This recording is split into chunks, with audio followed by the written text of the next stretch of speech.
Ek wil gou-gou vir julle wys. Vandag is ek iewers in die Oos-Kaap by Ngunji Lodge, dink ek spreek hierdie plek se naam uit.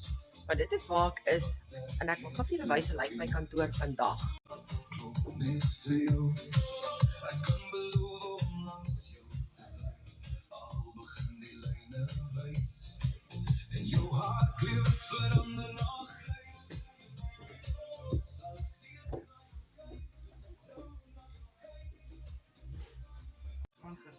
En hierso is Lorinda. Sy is 'n digitale bemarker saam met my. Kyk hoe mooi is dit.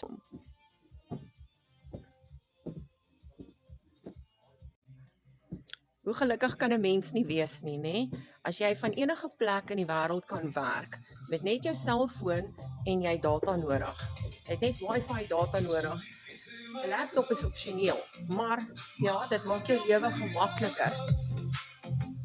So doen ek gebruik ek net 2 ure elke liewe dag om my besigheid te doen, te bestuur van waarever, 10 minute hier, 20 minute daar.